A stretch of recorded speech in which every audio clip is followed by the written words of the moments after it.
Hola a todos, mi nombre es Victoria Fernández y bienvenidos a mi canal I Live to Inspire Mental Health. En el video de hoy solamente va a estar en español, así que voy a poner subtítulos en inglés.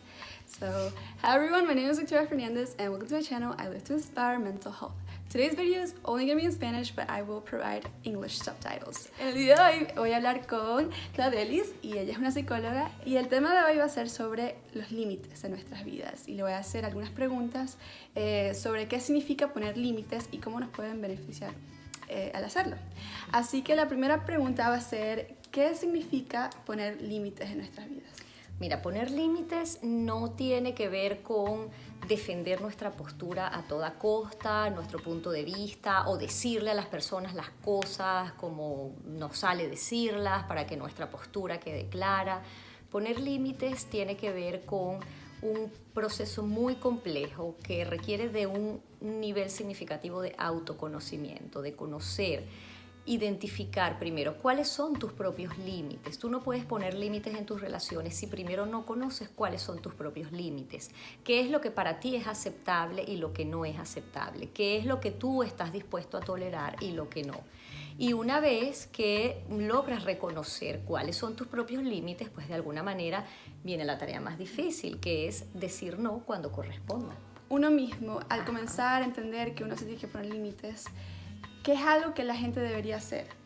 Digamos que no se trata de ponerte límites a ti misma, es de reconocer cuáles son aquellas cosas que para ti son aceptables y cuáles son aquellas que no. Y cuando tú reconoces eso, de alguna manera estás estableciendo tus propios límites de, bueno, qué es lo que tú estás dispuesta a tolerar, qué es lo que tú estás, qué para ti es viable y qué no. Y una vez que tú reconoces eso en ti misma, entonces tú puedes ya comenzar a reconocer cuáles son los límites que tú necesitas poner en tus relaciones con las demás personas. Ya más o menos si no te gusta algo y no lo dices. Por ejemplo, no te gusta que alguien haga algo, pero tú te quedas callado. Exactamente. Mira, poner límites tiene mucho que ver con, como te comenté al principio, comienza por conocerte a ti misma, por reconocer cuáles son las necesidades que tú tienes, que tú necesitas cubrir. Es reconocer las necesidades del otro. Esto tiene mucho que ver con el estado emocional, ¿ok? Cuando en nuestras relaciones sentimos la necesidad de poner límites es porque de alguna manera algo está pasando en esa relación que no nos está haciendo sentir cómodos, que no nos está haciendo sentir satisfechos o que de alguna manera nos está generando un malestar emocional. Y es allí donde necesitamos entonces reconocer qué necesito yo, por ejemplo, para que este malestar emocional baje, para sentirme más cómoda, para dejar de sentir la incomodidad que estoy teniendo en una situación determinada o con una persona determinada. ¿Por qué nos cuesta tanto poner límites? Esto tiene que ver mucho con el aprendizaje de experiencias anteriores. Y aquí tiene que ver dos aspectos fundamentales. Uno es la crianza que tú recibes o la educación que recibes. Por lo general nos enseñan desde pequeños que tenemos que obedecer, que tenemos que hacer caso, que tenemos que saber decir que sí o seguir órdenes, porque de alguna manera crecemos aprendiendo que si obedezco, hago caso, pues la otra persona va a estar contenta. Llámese los padres, las personas que están a nuestro cuidado, los familiares, etc. Entonces, de alguna manera crecemos aprendiendo que si yo me muestro como yo soy, si yo tengo mis necesidades o necesidades que satisfacer conmigo misma y yo me muestro como soy, probablemente eso puede generar malestar o desagrado en otra persona. Y como crecemos aprendiendo eso, entonces llegamos a ser adultos que nuestra conducta se orienta más a que el otro esté contento y no a realmente mostrarme como yo soy y realmente estar pendiente de mis necesidades. Entonces, la crianza y la educación que recibes tiene mucho que ver con esto. Digamos que tiene que ver mucho también con la cultura en la que crecemos, ¿ok? Y el otro aspecto importante es la sociedad. Con muchísima frecuencia estamos bombardeados constantemente a nivel publicitario de todo lo que debe ser, lo que debemos hacer y lo que no. Existen los cánones y los estándares sociales, las cosas que son aceptadas en la sociedad y el bombardeo es constante de cómo debemos vestirnos, de cómo debemos comportarnos, de qué debemos hacer y qué no está permitido para entrar dentro de lo que socialmente es aceptable. Entonces aprendemos también a movernos mucho desde lo que necesito hacer para ser aceptado. Entonces cuando de alguna manera nuestras conductas se ven orientadas desde allí, perdemos de vista que tenemos necesidades propias que satisfacer y comenzamos entonces a movernos más en función de lo que el otro está esperando de mí, de lo que tengo que hacer para que la otra persona esté contenta, ¿ok? Y eso es precisamente lo que se traduce en la enorme dificultad que a veces tenemos de decir que no. A veces nos cuesta muchísimo decir que no y hacemos cosas sin quererlas hacer, todo porque el otro esté contento, todo por complacer al otro, porque aprendemos que necesitamos complacer al otro. De alguna manera, cuando somos pequeños, imagínate un niño pequeño que sus padres, porque no hace caso, sus padres se molestan y lo regañan. Ese niño aprende de alguna manera que expresarse como él siente que lo quiere hacer, si genera una molestia en el otro, pues de alguna manera eso hace que sea rechazado o empieza a sentirse responsable del estado emocional y anímico de la otra persona. Y ahí es donde viene la otra parte de la historia, que es la culpa. Cuando vemos que nuestro comportamiento o algo que hacemos o si defendemos nuestro punto de vista o lo que estamos sintiendo afecta al otro, nos sentimos de alguna manera responsables de su estado de ánimo, cuando en realidad no lo somos porque cada quien es responsable de su propio estado emocional. ¿Qué deberían hacer los padres de pequeños para que los niños no crezcan de esa manera? Es un punto difícil de responder con precisión. ¿Por qué? Porque como te comentaba hace un rato, aquí tiene mucho que ver el aspecto cultural. Crecemos en una cultura donde nos enseñan mucho a mirar hacia afuera y no a mirarnos a nosotros mismos. Entonces nos volvemos expertos en reconocer y ver lo que aquel está haciendo mal, lo que aquel está haciendo bien, el éxito y el fracaso del otro, y no nos enseñan, digamos, a voltear ese foco y mirarnos a nosotros mismos. ¿Qué estoy haciendo yo bien? ¿Qué estoy haciendo mal? ¿Qué necesito yo? ¿Cómo me siento yo? Entonces, el peso cultural y de la sociedad, digamos que puede convertirse en un aspecto que a veces se nos escapa de las manos. Pero mucho tiene que ver la comunicación como padres con los hijos, de alguna manera de hacerles sentir, cuando alguna conducta no es validada, de hacerles sentir y reconocer que cada conducta y cada acto tiene unas consecuencias y que en función de cómo tú hagas las cosas y cómo te manejes en tu vida, pues irás teniendo más consecuencias negativas o positivas. ¿Cuáles son los beneficios de poner límites? Mira, el primer beneficio y el más importante es el conocimiento de ti mismo. Para poder poner límites tienes que empezar, como te dije al principio, por reconocer tus propios límites. Eso es un proceso de autoconocimiento importante. Es reconocer cómo estás tú, cómo te sientes tú, qué exige cada situación de ti. Es reconocerte cómo estás en el momento presente, en cada momento que vives, en cada situación, cómo te sientes con esa situación, con esa persona con la que te estás relacionando. Entonces digamos que el autoconocimiento es el primer beneficio, porque estás en contacto contigo, estás en un contacto constante contigo, con cómo te sientes. Eso ya es un enorme beneficio. Dejas de mirar afuera y empiezas a mirarte a ti mismo. Otro beneficio importante es reconocer también las necesidades de los demás, porque en el mismo momento en que ya tú tienes claros cuáles son tus límites y puedes de alguna manera reconocer los límites que necesitas poner en cada relación que tienes en tu vida, si es que los tienes que poner, estás también reconociendo las necesidades de la otra persona. Cuando tú reconoces tus propias necesidades, cuando tú reconoces tus propios límites, reconoces los límites y las necesidades del otro, tú te estás respetando a ti mismo y estás respetando a la otra persona. Cuando tú te relacionas desde ese respeto, tus relaciones se vuelven sanas y estables en el tiempo. Y ese es el mayor beneficio que puedes tener. Por ejemplo, pensar en las consecuencias. Si yo digo algo, pierdo la amistad. Si yo digo algo, impacta mi relación con mis familiares o lo que sea. ¿Cómo uno sobrepasa eso? Porque ahí hay otro punto bien importante. Y es todo lo que necesitas tener en cuenta a la hora de poner límites o de expresar lo que tú estás sintiendo y pensando en un momento determinado. Esto tiene que ver mucho con la asertividad, ¿ok? Ser asertivo al momento de decir las cosas. Lo que tú sientes y piensas en un momento determinado y necesitas expresarlo va a depender, primero, la manera como lo haces, ¿ok? Segundo, el estado emocional que tú estás teniendo en ese momento. Y tercero, el estado emocional de la otra persona. Te voy a poner un ejemplo.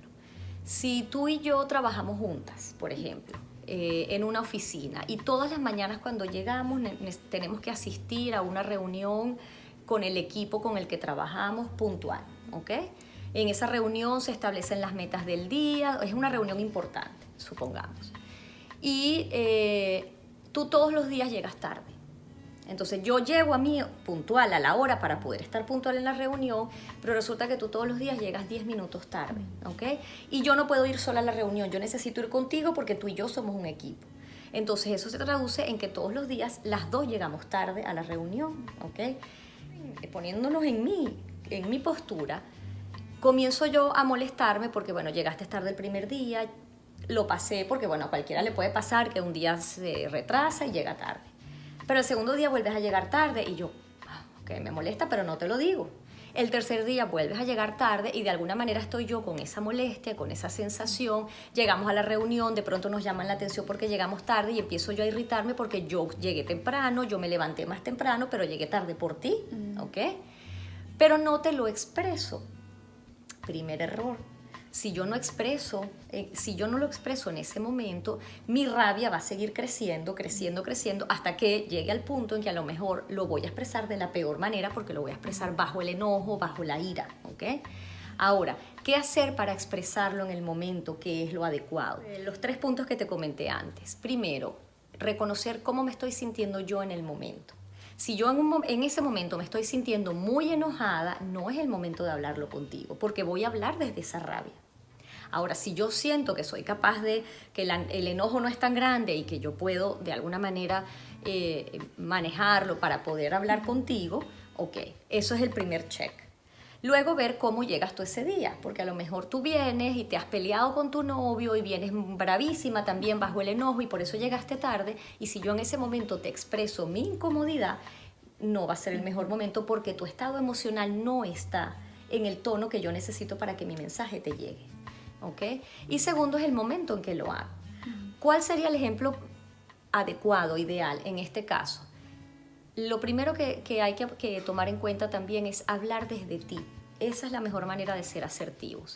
Si yo entonces, en ese ejemplo que te estoy poniendo, yo te agarro ya el 4.º día que tú llegas tarde, que ya yo siento que estoy irritada por eso y te digo, mira, Vicky, te voy a poner 2 ejemplos para que veas la diferencia. Si yo te digo, Vicky, no puede ser que todos los días llegamos tarde a la reunión, nos llamaron la atención, entonces a mí me están culpando de llegar tarde por tu culpa, porque yo sí llegué temprano, pero la que llegas tarde eres tú. Entonces qué fastidio que tú llegas tarde y entonces a mí también me cae el regaño porque yo quedo mal también con el equipo de trabajo. ¿Cómo te va a llegar a ti ese mensaje? Inmediatamente te vas a poner a la defensiva porque yo te estoy señalando, te estoy culpando, te estoy diciendo, tú llegaste tarde por tu culpa, ¿ok? Entonces, de alguna manera, inmediatamente te vas a poner a la defensiva, tu rabia se va a disparar y ahí no estoy estableciendo un límite de manera adecuada, ¿ok? Te estoy expresando que me molesta, pero no lo estoy haciendo de la manera que debe ser, es decir, con asertividad. ¿Cuál sería la manera asertiva? Hablar desde mí, en vez de señalarte a ti, te voy a hablar de lo que yo estoy sintiendo. Entonces te puedo decir, Vicky, todos los días, tienes 4 días llegando tarde, hemos llegado tarde a la reunión, yo me siento incómoda cada vez que llegamos tarde a la reunión y nos llaman la atención. Siento que no es justo que yo me levanto temprano para estar puntual y termino llegando tarde porque tú no estás llegando a la hora. Me molesta cuando yo llego puntual y no puedo llegar a la reunión a la hora porque tú no llegaste con puntualidad.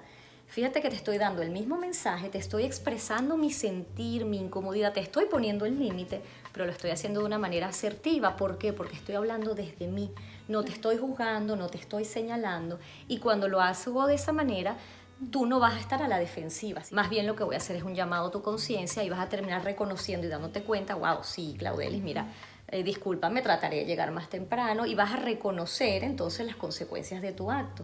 Entonces, para expresar lo que sentimos y lo que estamos pensando en un momento determinado, cuando se trata de poner límites, hay que tomar en cuenta el estado emocional que tienes en ese momento, el estado emocional de la otra persona, y que sea el lugar y el momento adecuado para hacerlo. Porque al asumir que la otra persona ya tiene que saber o darse cuenta que tú estás molesta, pues de alguna manera estás pretendiendo que el otro sea divino. Puede ser que si la otra persona te conoce, por tu cara ya puede sospechar que estás molesta, pero puede que no, porque puede que la otra persona esté tan metida en sus propios asuntos que a lo mejor pues o sospecha que te ha molestado, pero si no se lo dices, pues no lo ratificas y simplemente piensa que nada está pasando. Claro, porque también cada persona viene de diferentes partes, con diferentes historias, diferentes experiencias. Exactamente. Y no somos iguales. Entonces, exacto, es difícil no asumir, pero uno tiene que entender que que no es la mejor. Claro, exactamente, porque cada quien tiene sus propios problemas, cada quien tiene su propia realidad, cada quien tiene su vida y sus propias cosas, entonces, bueno, también hay que ponerse en el lugar del otro para poder establecer los límites. Sí, pero a la vez tampoco darle como que dejarlos ir por eso. Bueno, son diferentes, piensan diferentes. Así. Cuando una relación es realmente significativa para ti, es importante que a pesar de que seamos diferentes, tengamos culturas diferentes, a lo mejor hemos crecido en sociedades diferentes, tenemos diferentes maneras de percibir la vida, de asumir la vida, a pesar de todo eso, si la relación es realmente importante para ti, pues vale la pena poner los límites, establecerlos a tiempo, porque de esa manera logras tener una relación sana y estable. Poner límites significa que la persona, que puedes aceptar cómo la persona es, cómo la persona percibe su mundo y aceptar a la vez cómo eres tú y cómo tú percibes tu mundo. No importa si son diferentes, siempre van a ser diferentes, pero podemos encontrar un punto de encuentro donde a pesar de las diferencias podemos entonces lograr entendernos desde allí, ¿ok?